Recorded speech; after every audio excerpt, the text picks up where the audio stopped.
अमृतपाल सिंह भगोड़ा चूहा अब तो पकड़ा गया और उसके ऊपर लगा दिया है नेशनल सिक्योरिटी एक्ट एनएसए, यानी कि अमृतपाल तो गए हो।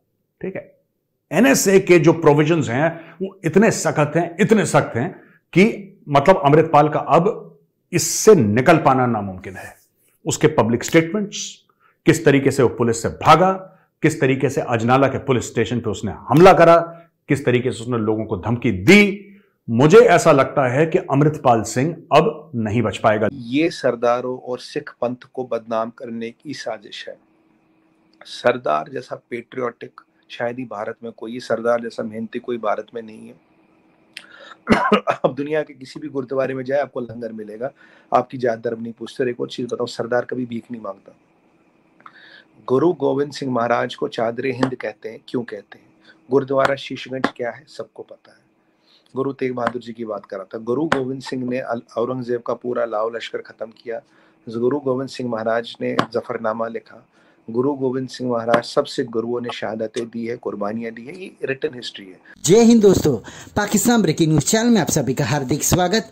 अमृतपाल के अरेस्ट होने के बाद उसकी मुसीबत कम होने का नाम ही नहीं ले रही है, जहां पर भारत ने उसके ऊपर एनएसए लगा दिया है और अब भारत के सबसे बड़ी एजेंसी रॉ और आईबी इस मामले को हैंडल करेगी, जहां पर रॉ और आईबी मिलकर अमृतपाल के सभी सच दुनिया के सामने लाएंगे और उसने जो जो हरकतें भारत में की है खालिस्तान मूवमेंट के पीछे, उसका भी उजागर करेगी। जहां पर ऐसी बात भी निकल कर आई है कि अमृतपाल सिंह को बाहर से बहुत पैसे आए हैं खालिस्तान मूवमेंट चलाने के लिए और उसने भारत में आकर लोगों को फुसलाकर पैसे दिए और खालिस्तान मूवमेंट ज्वाइन करने को कहा। इसके पहले भी अमृतपाल सिंह ने एक पुलिस थाने के ऊपर हमला किया था जब उसको पुलिस ने अटैक किया था। इसकी भी जांच रॉ और आईबी के द्वारा की जाएगी, जहां पर खालिस्तान मूवमेंट को कैसे पंजाब के हर एक घर तक पहुंचाया जाए, इसके बारे में भी अमृतपाल सिंह ने एक मेगा प्लान बनाया था और उसके लिए उसने बहुत सारे लोगों को हायर भी किया था। इसकी भी जांच आईबी और रॉ के द्वारा की जाएंगी। क्या अमृतपाल सिंह को अरेस्ट करके खालिस्तान मूवमेंट का एंड भारत में कर दिया है? ये तो आने वाला कल ही बताएगा। ऐसे ही वीडियो को अंतिम तक देखते रहिए, लाइक कीजिए, शेयर कीजिए और सब्सक्राइब कीजिए हमारे चैनल को और बेल आइकन दबाना बिल्कुल भी ना भूले और आपकी जो भी राय हो उसे कमेंट बॉक्स में जरूर दे। धन्यवाद। मेरा यह मानना है कि अमृतपाल सिंह को ना कुछ ऐसा इसका हिसाब करना चाहिए, क्योंकि देखिए यह बात मैंने पहले भी एक बार डिस्कस करी थी, ध्यान से सुनिएगा मेरी बात दोस्तों। इसको जेल में रखोगे ना तो कोई ना कोई खालिस्तानी ग्रुप ऐसी हरकत करेगा कि अमृतपाल सिंह को जेल से छोड़ दिया जाए। आप मेरी बात समझिए। IC-814 एक एयर इंडिया का हवाई जहाज था, IC-814, उसकी हाईजैकिंग हुई थी। उसकी हाईजैकिंग क्यों हुई थी? ISI ने करवाई थी, पाकिस्तानियों ने करवाई थी और कंधार में जाके वो लैंड करा, जो आई थिंक काठमांडू से टेक ऑफ करा था। इंडिया आके रुका, फिर सीधा अफगानिस्तान कंधार गया। वो IC-814 की हाईजैकिंग क्यों हुई थी दोस्तों, आपको पता है? इसलिए हुई थी IC-814 की हाईजैकिंग क्योंकि मौलाना मसूद अजहर जैश ए मोहम्मद वाला वो भारत के जेल में था। इंडियन आर्मी ने उसको पकड़ा और इंडियन आर्मी ने उसको हैंडओवर कर दिया पुलिस को और उसको जेल हो गई, वो जेल में था। उसको छुड़ाने के लिए एक पूरे हवाई जहाज को हाईजैक कर दिया था। पाकिस्तान के आशीर्वाद से काम हुआ है और पाकिस्तान अपना हाथ दूर रखना चाहता था कि भाई हम तो मासूम हैं, हम तो बच्चे हैं, हमें तो कुछ आइडिया ही नहीं है।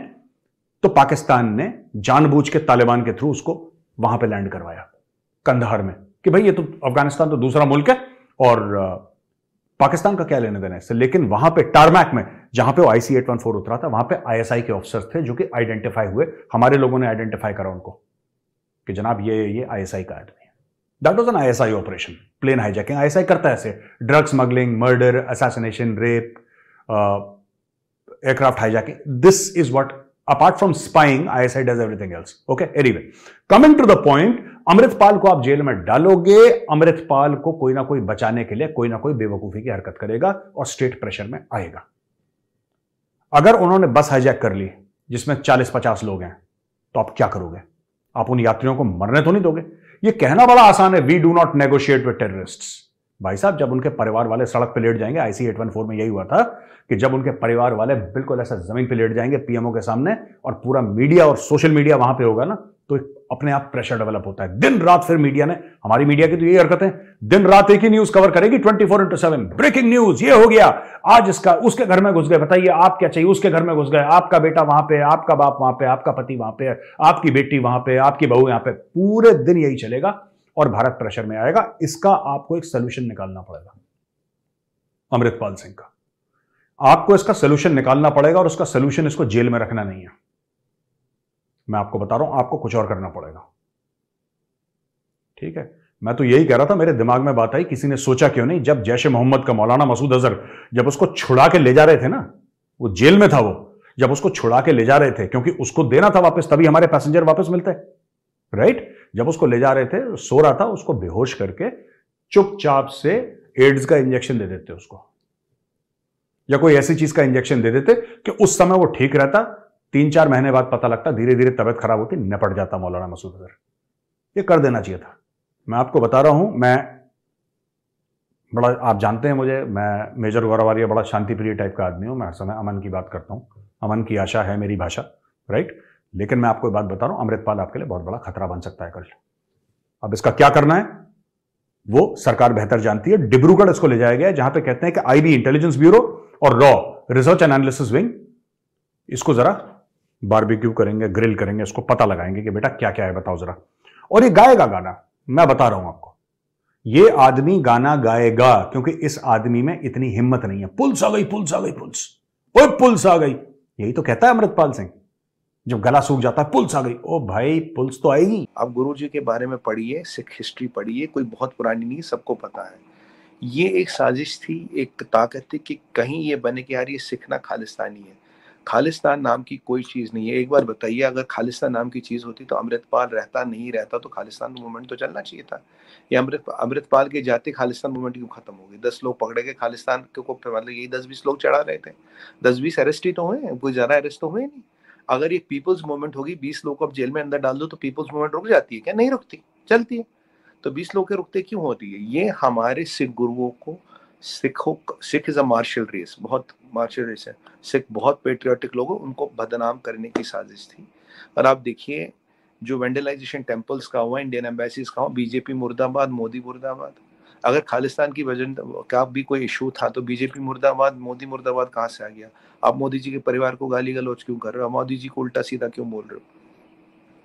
और आपने, हमारे यहाँ हजारों लाखों गुरुद्वारे हैं, हमारे यहाँ करोड़ों सिख हैं, पूरे इंडिया में सिख रहते, पूरी दुनिया में सिख रहते हैं।